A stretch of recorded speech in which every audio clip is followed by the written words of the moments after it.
Now for the news in detail. The death toll from coronavirus in the U.S. has crossed 82,000 after nearly 1,900 more people died in the last 24 hours. The global death count has crossed 291,000 with nearly 4.3 million infection cases. More on that now in this report. As governments in some countries start easing lockdown restrictions, COVID-19 cases in other countries see a spike. While the US continues to be the virus epicenter, Russia now has the second highest toll with over 232,000 cases. Infectious disease expert Anthony Fauci has warned US Congress against lifting lockdowns as it could lead to an additional break of COVID-19.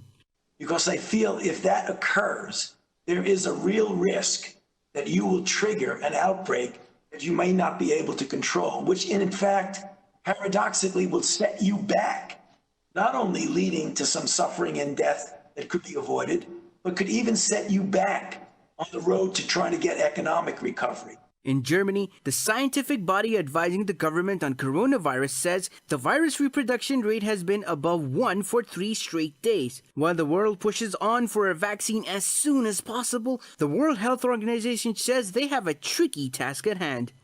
So indeed, the work to develop the vaccine is moving faster than in the history of science.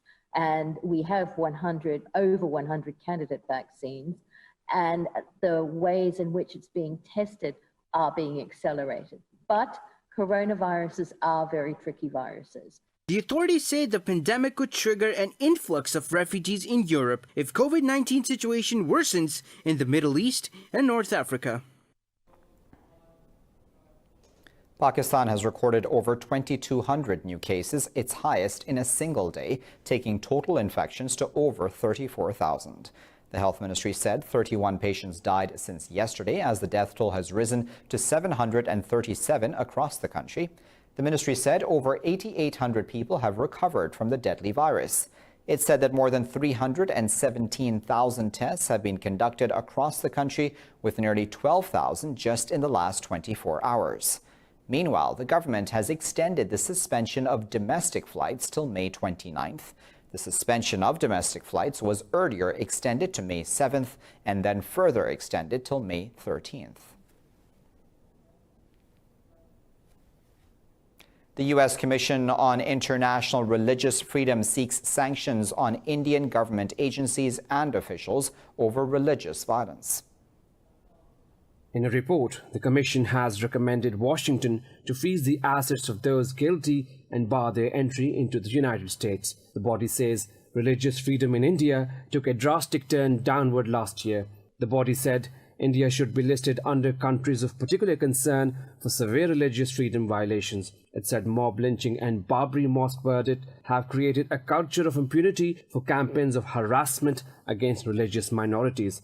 It said India stripped occupied Kashmir's autonomy, terminated all human rights, cut communication and arrested leaders. The USCIRF pointed out mosques in the valley are closed, Muslim leaders are threatened by extremist groups.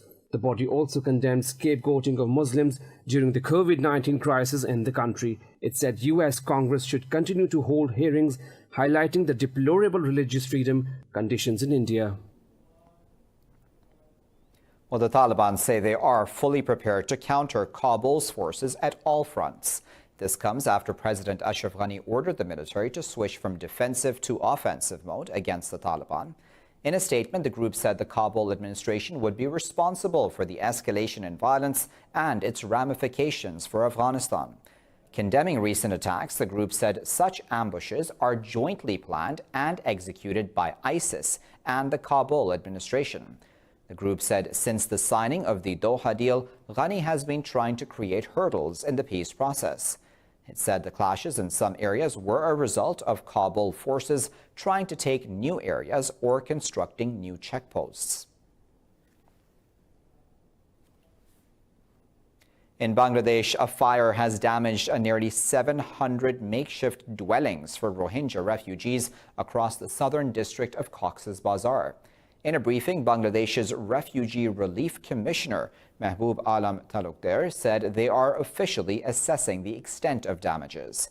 He said no casualties were reported so far, and the UN Refugee Agency will repair the damaged tent soon. A UN official, Louise Donovan, said the agency mobilized emergency response teams and coordinated with partners. A local Rohingya victim said 5 people have been wounded during the rescue work, while 3 others are still missing. Hundreds of thousands of Rohingya Muslims fled violence by the Myanmarese military in 2017. Now, Russia has criticized the U.S. claim of being a part of the Iran nuclear deal as ridiculous. Moscow's UN envoy Vasily Nebenzia said, having quit the agreement in 2018, Washington has no right to trigger UN sanctions on Tehran. Speaking to media virtually, Nebenzia said the U.S. should rethink the move, as it will halt the International Atomic Energy Agency inspections of Tehran's nuclear program. Asked if Russia would veto such a move in the Security Council, Nebenzia said Moscow does not see any reason to impose an arms embargo on Iran. Earlier last month, the U.S. Secretary of State Mike Pompeo had hinted at using the JCPOA to restore the UNSC arms embargo on Iran, which is set to expire in October. The Palestinian Prime Minister Mohammed Shtayyeh has urged the EU to use its economic influence to halt Israel's annexation of the West Bank. In a phone call with the EU's foreign policy chief, Josep Borrell, Shtayyeh discussed the threats posed by the Israeli violation of signed deals and UN resolutions. Shtayyeh said Israel's upcoming unity government is a coalition made just for the purpose of annexation. Shtayyeh called on Europe to adopt the Palestinian proposal for holding an international peace conference. Josep Borrell said a meeting for the European Union's foreign ministers is scheduled on Friday. He said Israel's annexation plans would not go unnoticed by the EU. The U.S. Secretary of State Mike Pompeo has hailed Israel as a partner in the campaign against coronavirus and Iran's regional actions. Pompeo's visit comes as the U.S. signals its support for Israel's plan to annex 30% of the occupied West Bank. In a joint statement with Prime Minister Benjamin Netanyahu, Pompeo voiced hope for progress in Washington's plan for peace with Palestinians. Netanyahu said Israel appreciates the U.S.'s strong position against Iran. Earlier in an interview, Pompeo said he wanted to update Netanyahu and Gantz face-to-face on President Donald Trump's vision for peace. The U.S. plan gives Israel full military control over Palestinians, much of their land, and all of Jerusalem. Meanwhile, Gantz has resigned as parliament speaker ahead of the inauguration of the unity government. Israeli forces have shot dead a Palestinian youth in Fawad refugee camp south of the West Bank. In a statement, the Palestinian Health Ministry said 4 others were wounded during the raid near the city of Hebron. The incident happened hours before the arrival of U.S. Secretary of State Mike Pompeo to Israel. In a statement, the Israeli military said soldiers fired live bullets to disperse Palestinians during an arrest operation. The camp's people staged demonstrations against Israel in the vicinity. Tensions in the region are high since Israel has announced it will annex major parts of the West Bank and the Jordan Valley. Yemen's government has ordered the army to expel separatist Southern Transitional Council forces from Aden and neighboring provinces. In a statement, the Foreign Ministry said the decision came after the council refused to revoke its self-rule declaration. The ministry said the army will halt its offensive on Aden if the STC immediately implements the Riyadh agreement signed last year. It said the army's responsibility is to defend the country against armed rebellion and to restore the government's authority. The statement said the STC must be prepared for consequences over the refusal to come back to the Riyadh Pact. Yesterday, the army said it seized control of a separatist military camp on the outskirts of Zinjibar town in Abyan province. Well, Libya has called on the UN to take action against Khalifa Haftar's forces that targeted the Turkish and Italian foreign missions in Tripoli. In a letter to the Security Council, Foreign Minister Mohammed Taha Siala said those airstrikes violated the Vienna Convention. Ciala said the UN should take action in line with its historical responsibility to promote peace and stability in the region. Last week, Haftar forces carried out rocket attacks on Matiga Airport and Tripoli Harbor, which hit near settlements of the Turkish and Italian foreign missions. Meanwhile, Turkey has accused the UAE of bringing chaos to the Middle East through its interventions in Libya and Yemen. In an interview, Foreign Minister Mevlut Çavuşoğlu said the UAE, along with Egypt and other countries, is trying to destabilize the whole region.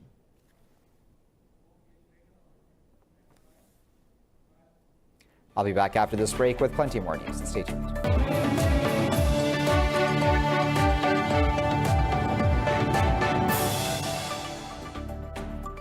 Welcome back. Germany and Estonia have submitted a new UN resolution to the Security Council on a global ceasefire during the COVID-19 pandemic. The new resolution will replace the one drafted by France and Tunisia that was blocked by the United States. The draft resolution now encompasses 5 major points compared to the previous draft's 9.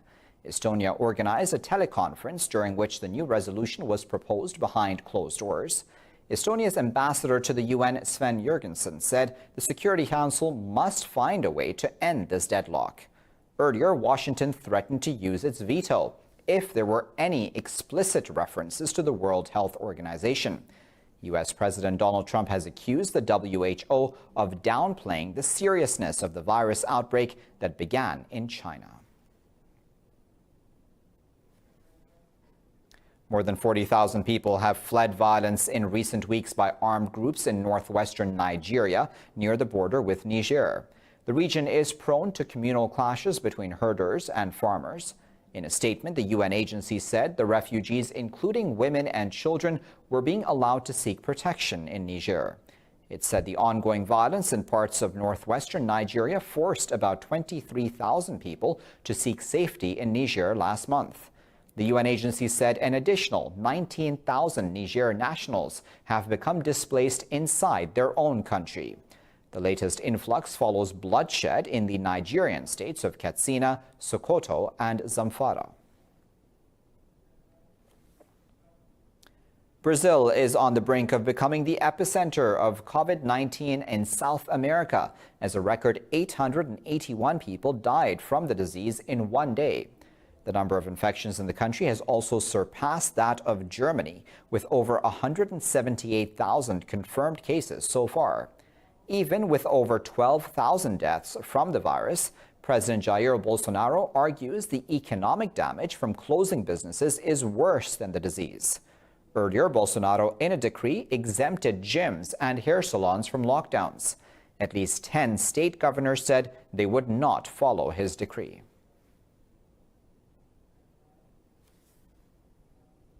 U.S. Senate Republicans have rejected an over $3 trillion coronavirus relief package proposed by Democrats in the House of Representatives. Republicans say they want to hold off the new bill to assess the impact of nearly $3 trillion worth of measures already allocated. The new measure includes funding for states, businesses, family support, and public testing. House Speaker Nancy Pelosi defended the bill, emphasizing the social and economic challenges that coronavirus has foisted on the U.S. The House is due to meet on Friday for an expected vote. Meanwhile, Republican Senator Lindsey Graham said it would be impossible to get the proposed package passed from the Senate. In terms of the House Phase 4 bill, it's got so much unrelated to coronavirus. It is dead on arrival here in terms of a viable idea. The amount of money and the way you spend the money and the unrelated provisions in the bill make it impossible for it to get out of the Senate. Lebanon's government has ordered most of the country to shut down again for 4 days, fearing a second wave of the novel coronavirus. The country has been under lockdown since mid-March to rein in an outbreak that has infected 870 people, while 26 have died so far. Prime Minister Hassan Diab said there is a risk of the situation becoming worse because some people did not comply with the guidelines. Information Minister Manal Abdel Samad said the 4-day closure beginning on Wednesday night will exclude supermarkets and pharmacies. The minister added that the move would also allow teams from the health ministry to conduct more testing. She added that the government would re-evaluate its original 5-stage plan for gradually reopening the economy. In India, a survey by the Azim Premji University has revealed 67% of workers have lost their jobs due to the COVID-19 curfew. Millions of workers were forced to go back home without food after Delhi announced a nationwide lockdown in March. The survey showed in urban areas, 8 out of 10 workers lost jobs, while the average in rural areas is 6 out of every 10 workers.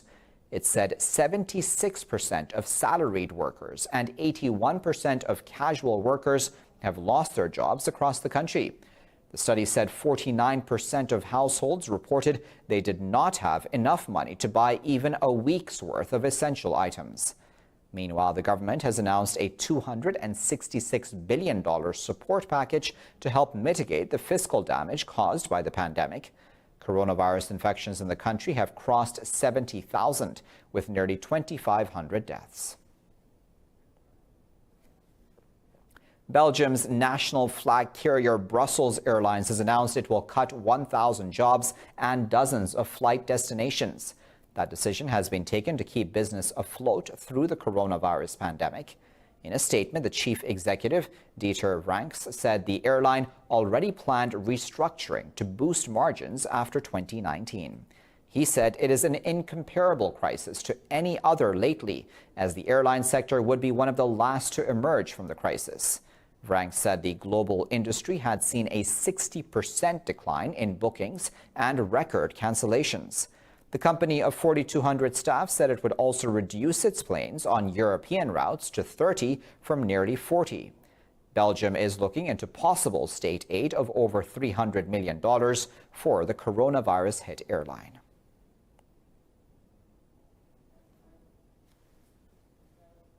The U.S. aircraft maker Boeing says airlines have canceled over 100 orders for its 737 MAX jetliners in April. This further whittled down the company's backlog of planes as it faces the devastating impact of the coronavirus pandemic on air travel.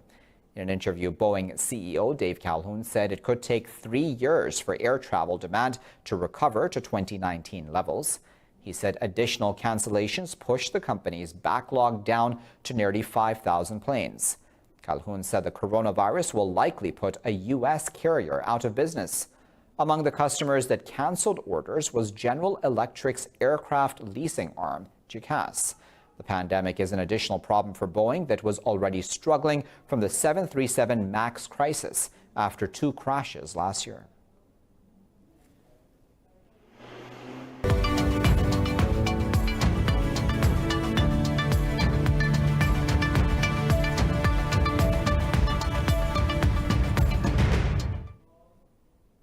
European stock markets have slumped as concerns of a second wave of COVID-19 weigh on investor sentiment. The CAC 40 in Paris is trading nearly 2% lower. Frankfurt's DAX has lost over 1.5% as Germany's second largest lender, Commerzbank, stocks fell over 3.5%. In London, the FTSE 100 has lost nearly 1%. Meanwhile, in Asia, Seoul's Kospi closed nearly 1% higher, followed by the Nikkei 225, which lost about 0.5%. Hong Kong's Hang Seng Index lost a fraction, while the Shanghai Composite gained after shedding early losses. Well, the UK has extended its job retention scheme to pay the wages of workers on leave till October. The scheme pays 80% of the wages of 7.5 million workers who have been temporarily laid off. During a parliamentary session, Finance Minister Rishi Sunak said there will be no changes to the scheme until the end of July. Sunak said from August to October, the scheme will continue with greater flexibility to support the transition back to work. He said the government will ask employers to start sharing the cost of paying people's salaries. Workers will, through the combined efforts of government and employers, continue to receive the same level of overall support as they do now, at 80% of their current salary, up to 2.5.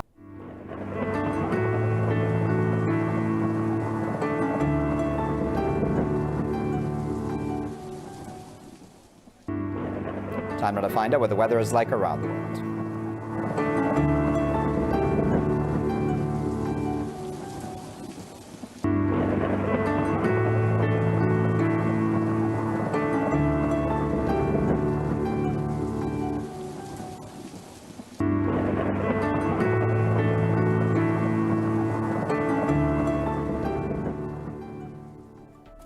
And for the latest updates on these and other stories, you can always follow us on our social media at Indus.News. Thanks for watching.